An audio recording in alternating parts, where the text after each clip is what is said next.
Hello and welcome back to RPG Maker. Today I will be demonstrating an archery system I came up with. This is going to be 100% evented with no scripting or plugins required.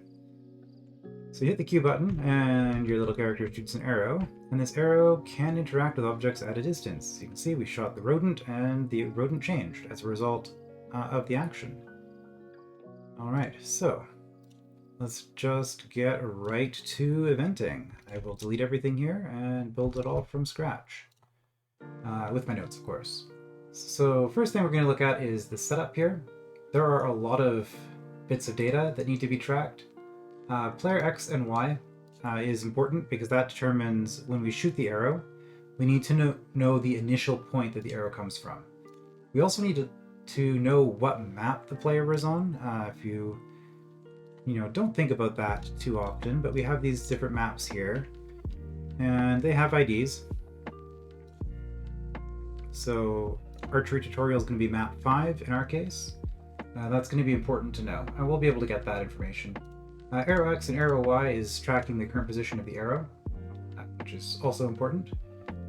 This is just used for boundary detection so that you don't have your game hang infinitely if you shoot an arrow off into the void. And switches, this allows objects to recognize if an arrow is currently being fired or not. This is what we're going to use this arrow switch for. Alright. So, initialization event. I'm just going to start by creating all these events before I actually do any typing in them or any eventing in them, and the reason for that is that they will be referencing each other. So having all these in advance will be quite helpful.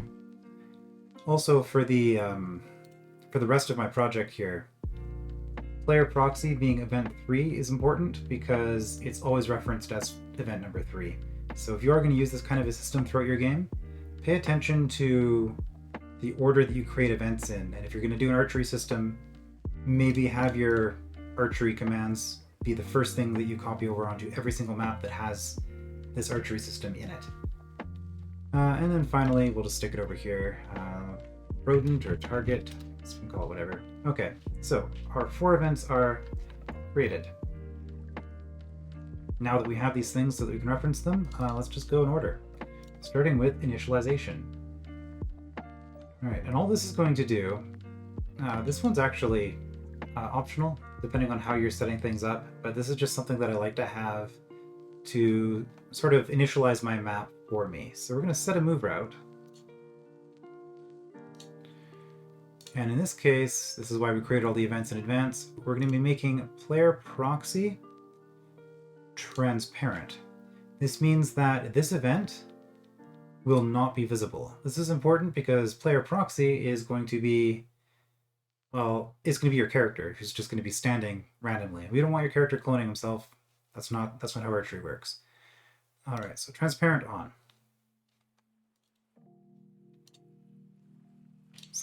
Self switch A, also on. And page 2 is just self switch A. This is pretty standard. You've probably seen this a million times. This just exists so that our first page stops trying to run this over and over. Speaking of which, this needs to be either auto run or parallel. Given that we're running so little and it's just going to cancel itself instantly once it runs the first time, it doesn't actually really matter whether we're going auto run or parallel here. I'm just going to run it as parallel just to make sure that a bunch of auto running events aren't going to interfere with this. Or it's not going to interfere with them, but it shouldn't matter really. Alright, so that's one event down, easy. Number 2, oh boy, this is the big one. So this is the arrow. So the first thing that we're going to do is we're going to check that the Q button is being held. That is page up, I believe, is being triggered. Okay. And this is also going to be on parallel. So at any time the player can push the page up button, and when they do, this menu will pop up. The menu is going to ask the player, do you want to shoot an arrow? You could just skip this step and have it so that the Q button just shoots an arrow automatically. But I like to ask. This is important because in my game you have limited ammo, so you really want to be able to control when the arrows go. You don't want to just accidentally fire them off everywhere. Choice 1, choice 2, that's fine. By default, we shoot the arrow, and if we cancel out, we just do nothing. Okay. So when we're shooting this arrow, we're gonna have player X is going to be equal to game data character player map X. So our player X variable now tracks the X location of our player. Copy paste that. We're going to switch this to player Y. And this is of course going to be player map Y. Or yeah, there we go. And finally, this third one, not conditional branch, where is it? Control variable. Yes, control variable. Player map equals game data map ID.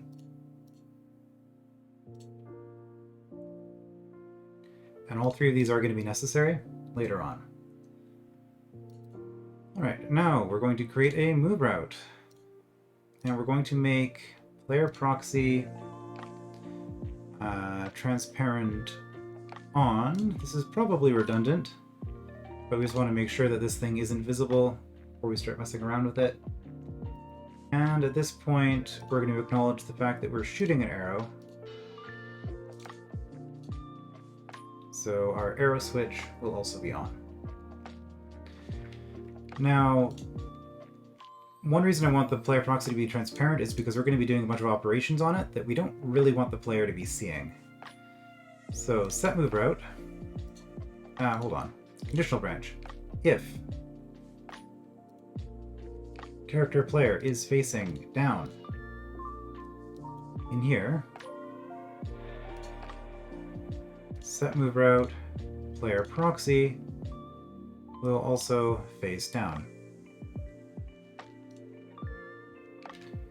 Alright, and we are going to duplicate that for every direction. So left, right, and up. So down, left, right, up, down. Here, turn left. Here, turn right.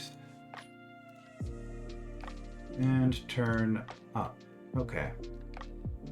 So what we've done now is that our player proxy event is going to be facing the same direction as the player when the player shoots the arrow.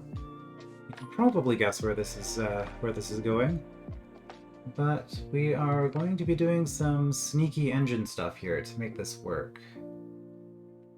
All right, set event location. Yeah, next up. This event, no, player proxy. 2, designate with variables, and this is why we had to call these save these variables earlier. Player X, player Y. So player proxy is now on top of the player. Finally, set move route for player proxy transparent off. It is now visible. So at this point, if this is all we did, the player would have their clone appear on top of them, and then, we haven't made the clone yet, I guess that's event 3, but the clone will appear on top of them, and then if the player were to step off, you just have a clone standing around in their old position. So that is what all of this accomplished. Alright, so now, this is where the magic comes in. Change party members. I guess I should have probably put this under setup as well. Also, I don't use this one very often, so it's taking me a moment to find it here. Is it?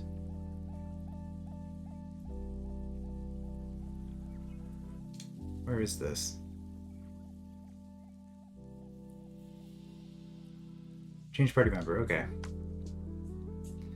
So change party members, and I actually have an arrow created as a party member. I guess I can quickly show that. But we're gonna add the arrow. Yeah, let's just quickly check that. Database, characters. So I have an arrow character. Its stats and everything else literally do not matter. It has no effect whatsoever. All I need is a graphic, which I made this custom arrow graphic, which you can see faces in all 4 directions, which is what we are using here. So change party member, and Tommen, this is the character that we have in our party currently, we're going to remove. Now, if you have a party with multiple characters and you're going to be using this, you're going to need to save somewhere a list of who is currently in the party, which you can do easily enough with variables in this up in here somewhere. You're going to have to remove the entire party aside from the arrow, and then at the end you're going to remove arrow and add back in the entire rest of the party. So I just have a party of 1 person. My game only has 1 playable character, but if you're doing this with multiple party members, just be aware that you are going to have to adjust this slightly. All right. Next, set movement route. This is purely cosmetic, but I think that arrows probably fly faster than people run, so I'm going to be changing the player's move speed because the player is now the arrow.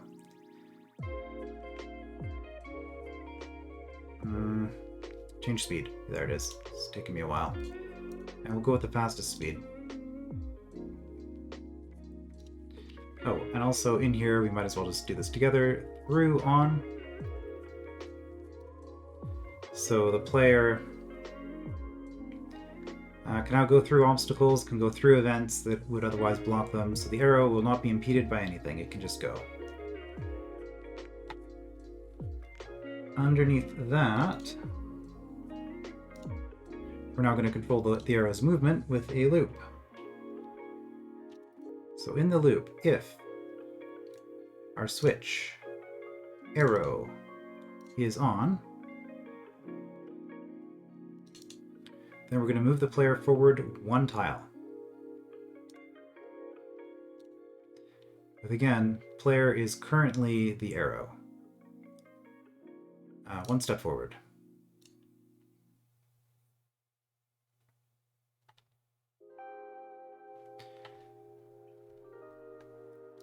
We now need to get the current position of the arrow because we need to check if the arrow has gone out of bounds. So to do that, control variable. Player X and player Y are marking the player's current position before they fired the arrow, so we can't mess with those. That's why we need the arrow X and arrow Y. This is going to be game data player map X. So this will get you the arrow's current X position. Copy paste. We'll do it again for Y.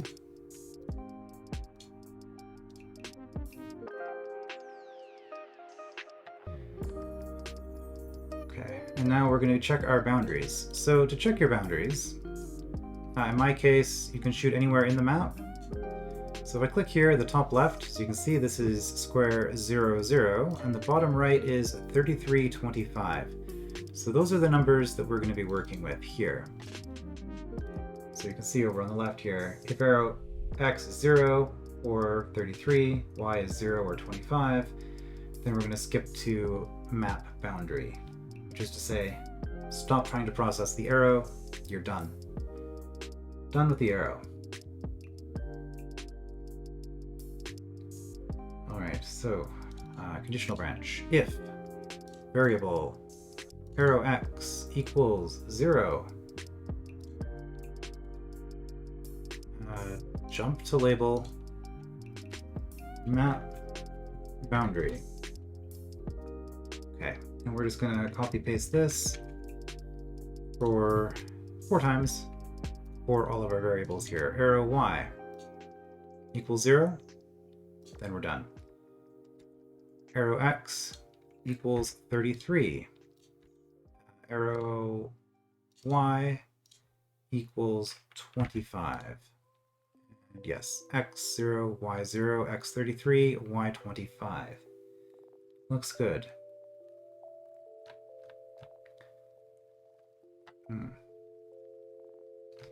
Okay, if arrow is on, we're doing this. We want an else branch here. Should mess this up. These undo. Wrong one. Did I just forget to do this step? Oh no, I see what I did wrong. This is control switch. That's not what I want. If. That would have been a problem. If arrow is on. We're not setting it to on. Here we set it to on when the player decided that they were shooting an arrow. So if this is on, let's cut, paste everything into there. Yeah, so if arrow is on, player moves forward 1, then we get the arrow coordinates and we check if we're at the map boundary. Else, we're going to jump to label pass. Okay, so that is our loop. The arrow will keep moving until either arrow is turned off, and that's going to happen if we hit an object. That'll be in the object script. So that'll say stop processing, the arrows hit something. But otherwise, we just keep going until we hit the edge of the map. And yeah, if you don't do this, your character is just going to be stuck forever in limbo. You don't want that. Okay, so we have this map boundary label.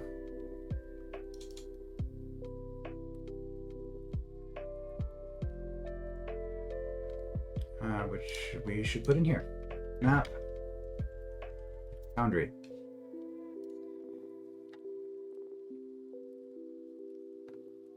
And we're at the end of, so this is control switch, arrow off. So we hit the edge of the map, stop processing arrow. We're no longer moving, which would break the loop, but we don't actually have to break the loop because we're jumping out of the loop using these jump to labels. An alternative to the way that I set this up is you could just go in here and go break loop, and that would do effectively the same thing.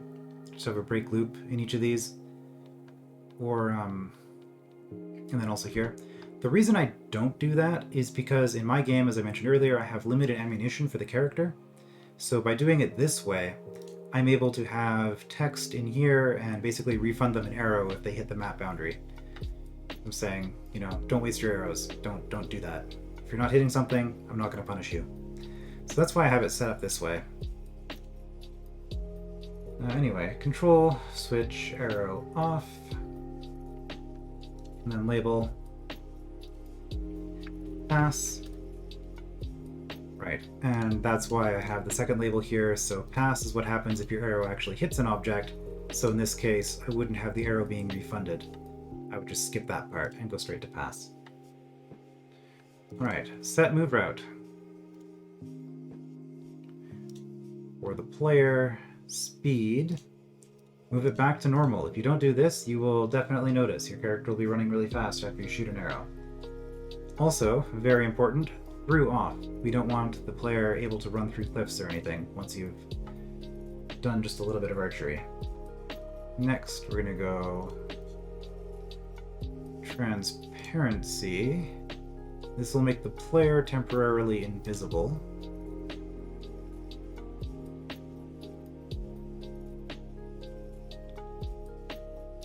Where was this? Change transparency, there it is.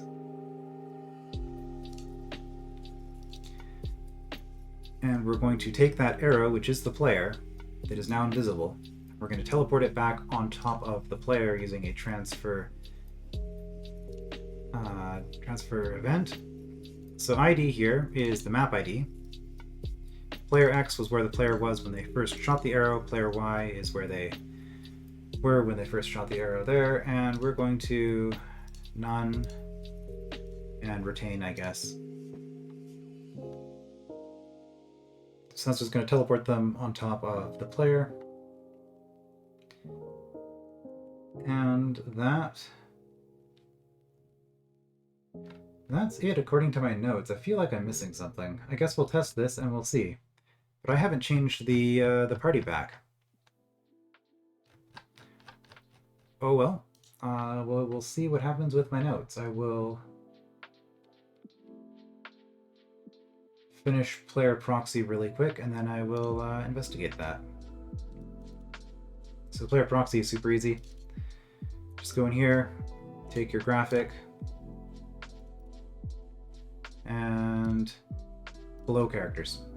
This is important because otherwise the place where you shot the arrow from will become blocked if you put same as character. That'll just become an impassable tile. So below characters makes it so that you can still walk through the area. Alright, so I have a feeling that this is not going to work.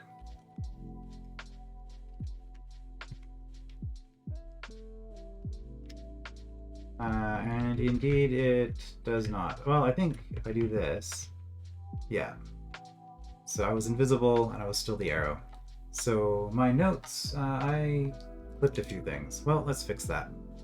So at the end here, we've transferred the player. The obvious thing that we have to do after this is change our party member. We're going to add Tommen back into the party. And we're going to remove the arrow. And then we will change transparency off. And I think that's all that I was missing there, those 3 lines of code. Let's just double check that.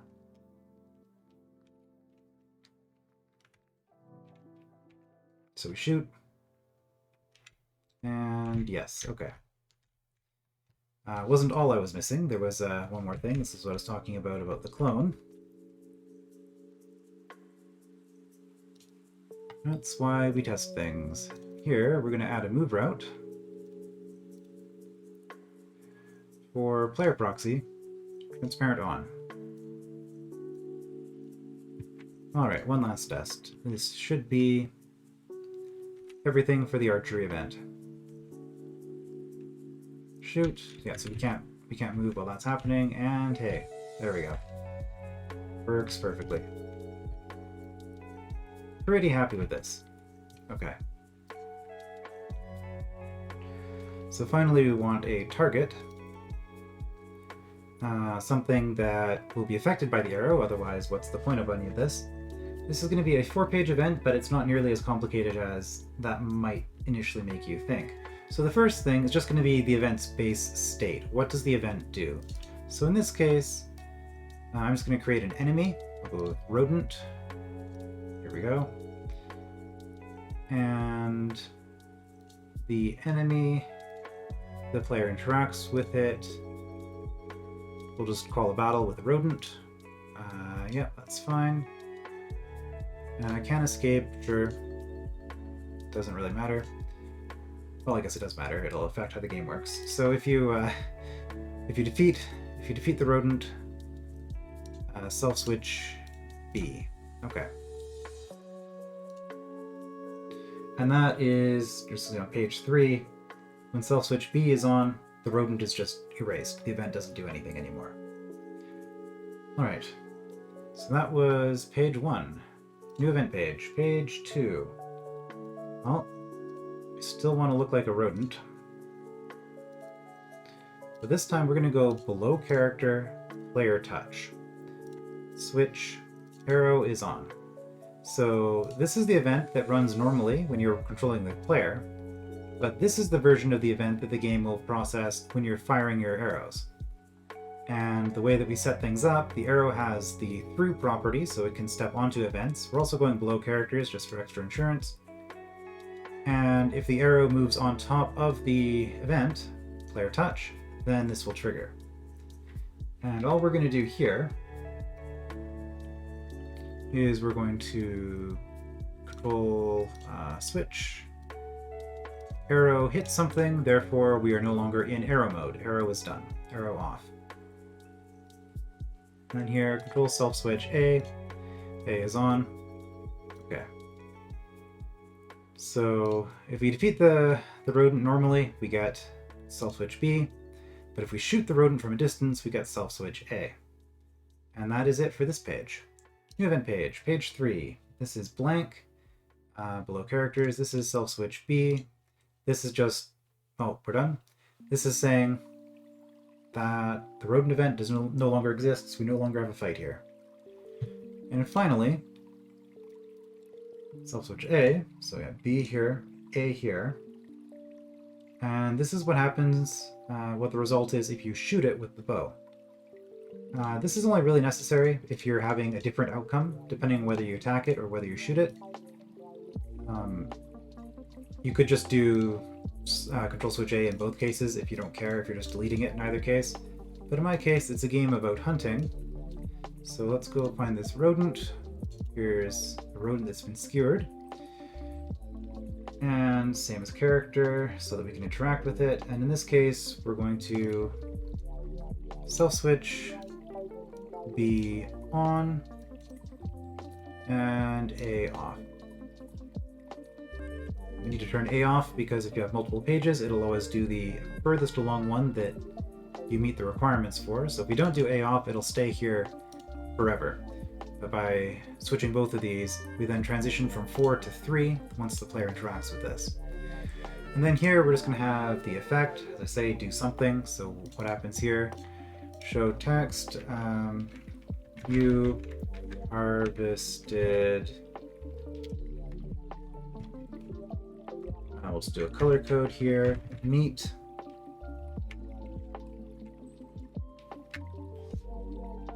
So that color code will highlight it in that color. Okay. And then we'll go change items. Meat increased by 1. So shooting it from a distance, you get to get meat out of the rat. Fighting it in battle, the enemy for that will also drop meat. So this way you can just ensure that the player has access to the meat either way. So let's test this. We shoot. Looks like it's been stuck. You harvested meat. If I check my items, I do in fact have meat. Excellent. Alright. And one last test. And this is just if we just run into it. We get a battle, as expected. And we can beat the rat up. Should take 2 hits. And successful hunt, you harvested meat. And again, we have 1 meat. Okay. So event seems to be working as promised. Excellent. So that is a way to make an archery system using just events. I think this was quite interesting. I have a game I'm making right now for a game jam, which ends tomorrow. And this was the main mechanic of that game. One of the main mechanics. So I got nowhere near as much stuff done on the game as I hoped, but within a day or so I should have a demo / proof of concept, tech demo I guess, up on an itch.io page, so you'll be able to play around with it for free there. I'll put a link in the description. And yeah, the deadline for the game jam is tomorrow, so that should be up pretty soon after you see this, if not already. And yeah, that is it for this. So I will be working on this game going into the future and periodically doing tutorials about neat little systems that I develop for it. I will see you then.